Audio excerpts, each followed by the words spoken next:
Okay. All right, so we're trying to learn to trade in different frequencies in the market. And so this is the layout of the talk. We have motivation, and we develop 3 trading strategies. And in the end, we want to combine them using an expert system, so make better decisions.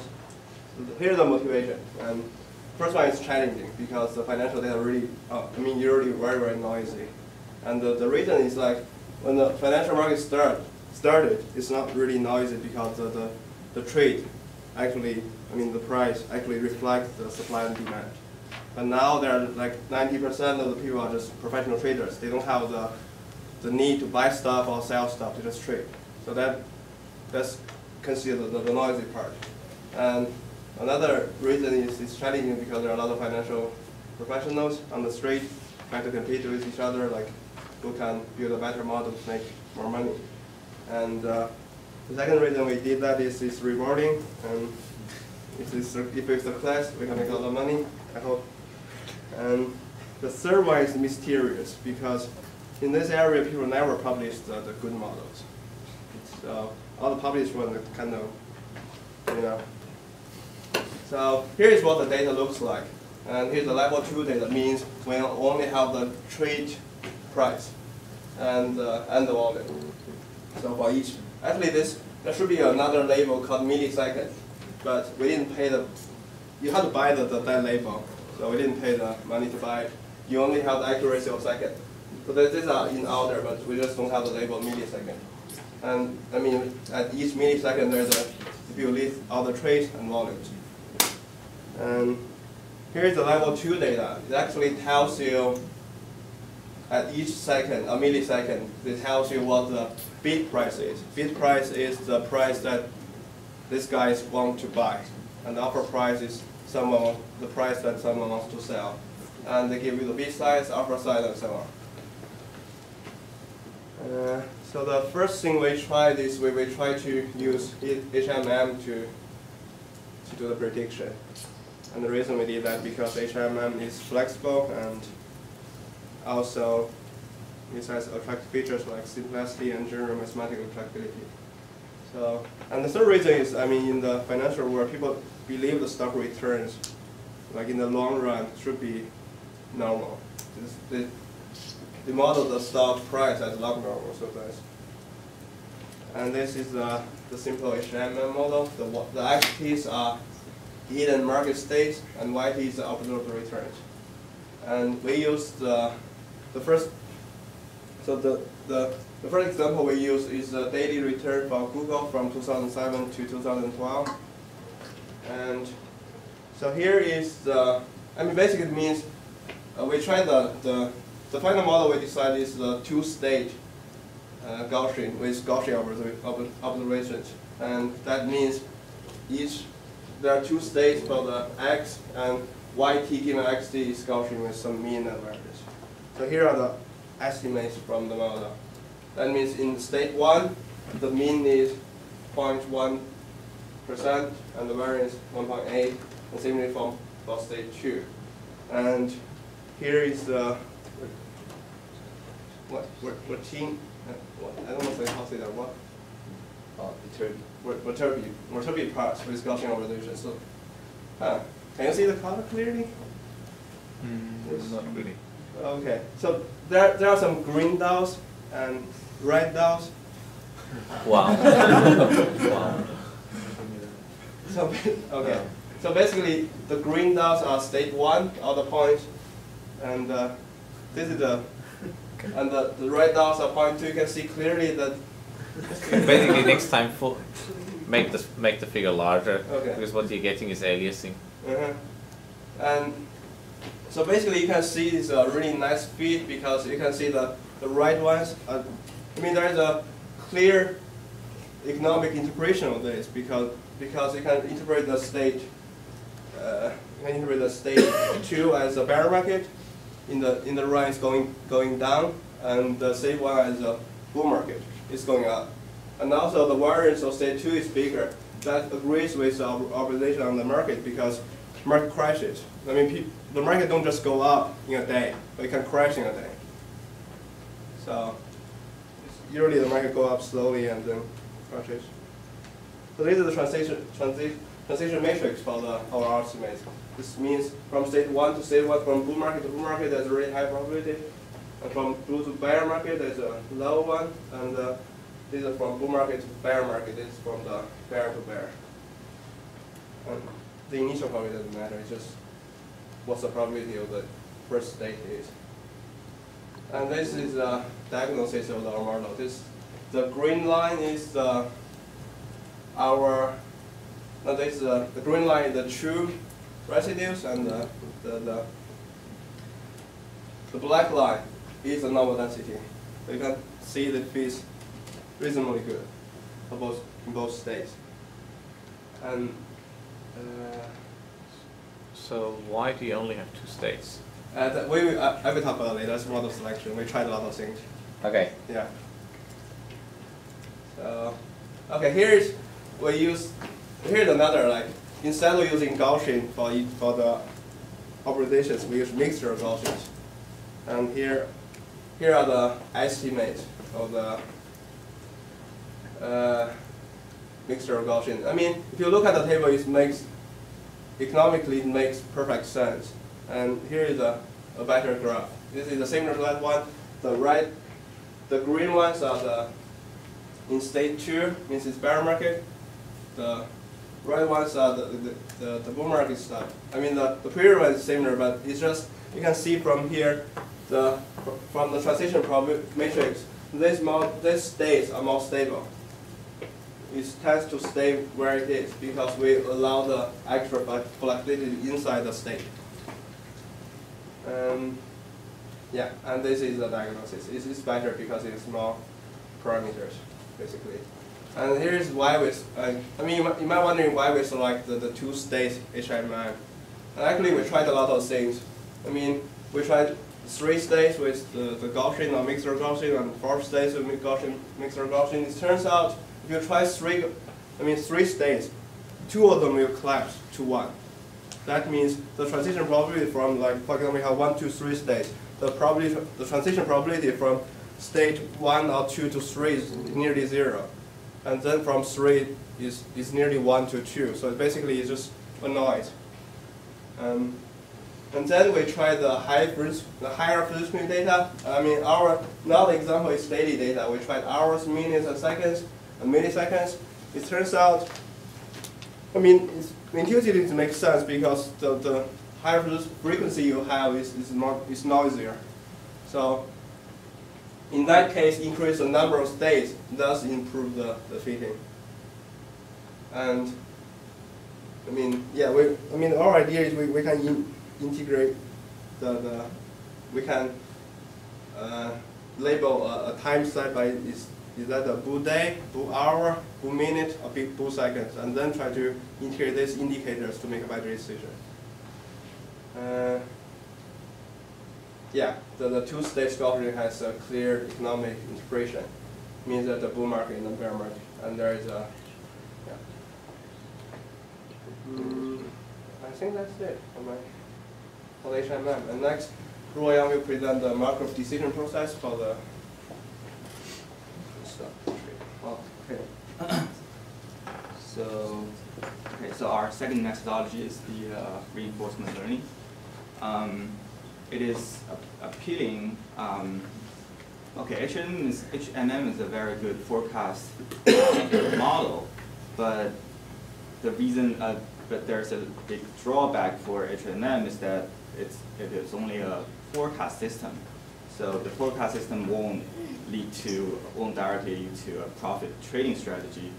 The link between 2 is that you need to find out what the strategy would be based on your forecast. So you will have to optimize 2 set of parameters over the forecast system and the trading system. It won't guarantee to give you the global optimal of the 2. So one of the appealing alternative would be to use the reinforcement learning while you do the forecast, and then you develop the trading strategy simultaneously, and then you only optimize your parameter. Only optimize over one single parameter set. Okay, so the setting for the reinforcement learning is that we got a trader, and he got his trading decision, which denotes at time t, which denotes at ft. It's from -1 to 1, means you want long, neutral, or short the market. It's a continuous decision variable, and then he made his decision based on the information that he got at time t, which consists of like the present and past price data, and as well as like the level 2 data, which is like the moments of the whole bidding curve, which is the feature which I discussed in level 2 data. So we define our return as the sum of the return from one riskless asset, which RTF, plus the return we got from the risky asset, RT, minus the transaction cost, and then the delta. Okay, one of the challenging for high frequency trading is that a lot of strategy can be profitable, but when you consider the transaction cost, well, it won't become that profitable because you are trading like 10 times a day. If the transaction cost eat up your trading profit, then it won't be a profitable trading strategy. Got more slides on that later. Okay, so in implementation of our trading strategy, we select a shifted logistic function to represent the trader's decision on buying or short the stock.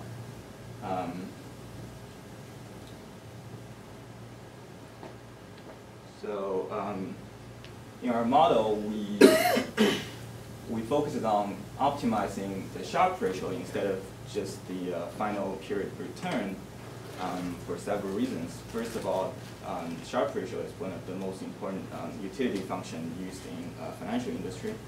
And secondly, it represents like the per unit of return over per unit, it's like the unit of return over per unit of risk, which is a reasonable criteria to compare all the strategies along different frequency spectrum.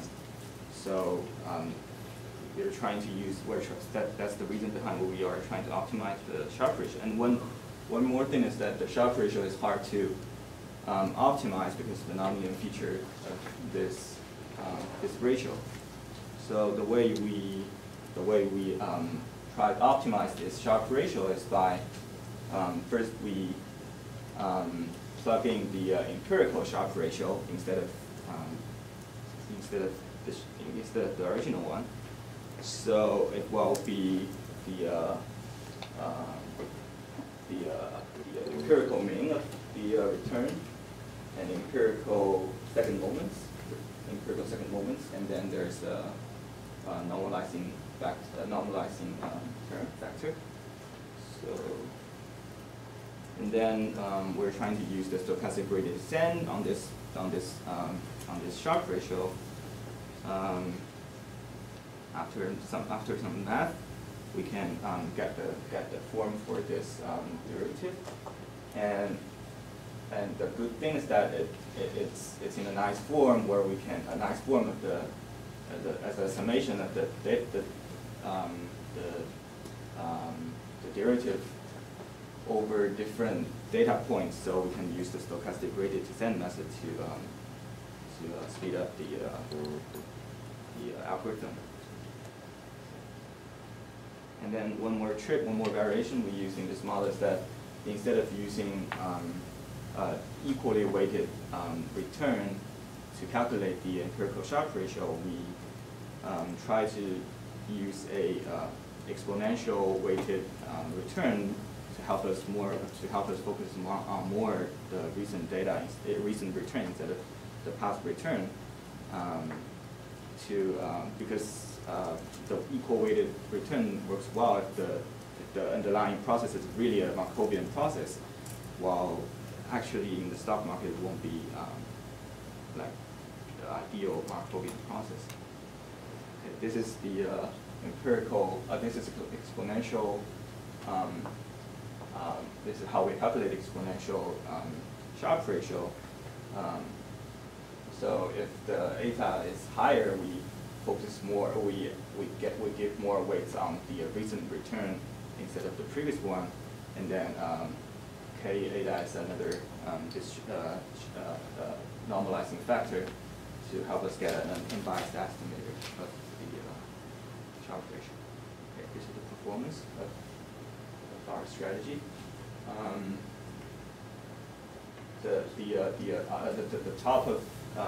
The top plot is the accumulated return for our strategy, and the bottom one is the Sharpe ratio. For different line represents different transaction costs. So on the top graph, the dotted line is the price of that stock, and then we can see if the transaction costs is low, we got red, blue, and green line, which are all very profitable trading strategy. While if the transaction costs go over, I think 0.1 basis point, then we got the black line represents, which shows it's not a very profitable trading strategy. But the interesting thing is that the reinforcement learning algorithm tried to stop trading when the transaction costs is high. I got another plot to show you that. And then the Sharpe ratio is the thing that we wanted to optimize. For every one of the strategy, they got oscillated a little bit at the front, and then they got a very constant upward trend. And then I think it shows that the algorithm works well in this setting. This is like our accumulated return against the trading position that we make. It's very high frequency. Here the delta is 0, which means we don't pay any transaction cost. So we trade heavily in this period under this strategy. Now the transaction cost got a little bit higher, but still we trade a lot. And then this slide shows you how the reinforcement learning deal with the transaction cost. The first one is the transaction cost equals like 0.0001. And then the second one is the transaction cost equals 0.0005. So you can see the second one, the strategy trade like less frequently compared to the first one. And then the bottom one is the transaction cost equals 0.001, which the strategy, so the reinforced learning trade a little bit at the front, but after that he just stopped trading anymore because it won't be a profitable strategy. That's why you can see the Sharpe ratio didn't change, even though the strategy is not making money. So this is the results. The performance of the trading strategy is very sensitive to the transaction cost. So when the transaction costs are low, which is the first three columns, we all get very good performance. The cumulative return for the period is like over 30%, while if the transaction cost is over 1 basis point, then we're losing some money. But we stopped trading, which is a good risk control kind of thing. Yeah, and that's it. And only want to talk about the SVM on technical indicators. Right. So the last implementation we tried is support micro machines. And the reason why we went into this was because up to this point, we haven't really addressed the problem of scaling up this algorithm with increasing data sets. And this is important, right? If you are dealing in high frequency situations, you want to make sure that your data is trained within a reasonable certain amount of time, and so that you could test it, right? Now in our SVM implementation, we used the libSVM, which is written in C++ and C, and the interface to that was done using MATLAB. Now what we want to do with this data is to classify the data that you see at every single time step and predict what is the closing price at the next time step. Now, and we do this using a few kernels that you see here, and I'll be talking about some of the results that we're getting in the next few slides. Now, for the features that we are getting, there are two of them over here. The first is moments data, and this is 5-dimensional data which includes spread, mean, variance, skewness, and kurtosis. And the second thing is actually all that is provided in the MATLAB Finance Toolbox. We dumped about around 10 technical indicators with different names, and we want to see how the performance turned out to be like. So we'll take a look at the results later on. The reason we did this is like, I heard some really successful hedge fund use this as a starter, like to trade. They just, program up to like 100 technical indicators and then use either SVM or like expert system to choose which one to use, like make a better decision. So. But actually, our results. By the way, you're already at 21 minutes, so if you can cover it in 5 minutes max, the rest that'll be great. Okay, I'll speed up that. Now, the next thing is for features. I was explaining how we are doing the predictions, right? Now, for every single time step, we look at the closing price. If the price at the current time step and the next one is the same, then we will have a hold situation, right? We won't do anything. If we have the next situation here where the next time step is, the price at the next time step is lesser, we would have a sell action, and finally we would have a buy action, right? If it's vice versa. Now, the next thing here is some of the results that we have gotten for both features. As you can see, it turns out that the moments that we have, using moments features, will actually give us better results. The reason why you see it not applicable over the polynomial kernel was because when we ran through the simulation, somehow the program just hanged. It wasn't able to converge to a good result. And on the other hand, for technical indicators, somehow when we tried different indicators that was available from MATLAB, we didn't have that much of a good result, and the best we achieved so far was around 59%. Now here's the interesting thing, right? So once we have the support vector machine serial implementation, what can we do to actually scale this up? Now what we did was actually to implement this using a parallel programming language called OpenMP, and we did this using 4 cores to parallelize the computations for the kernels, right? The X and Y's that you're doing for the inner products. So what you see here are some of the results that we have gotten for this data set size. That means for say for 3,000 time steps onwards, right? And why we stopped at 19,000 was because from the plots you see here, like we noticed that the parallel runtime actually performs better at around the this step here.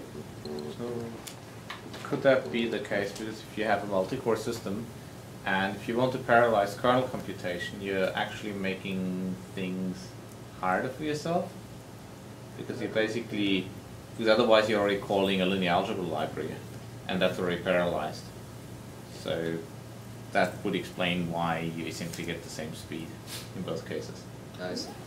Yeah. Yeah. So adding on to that, right?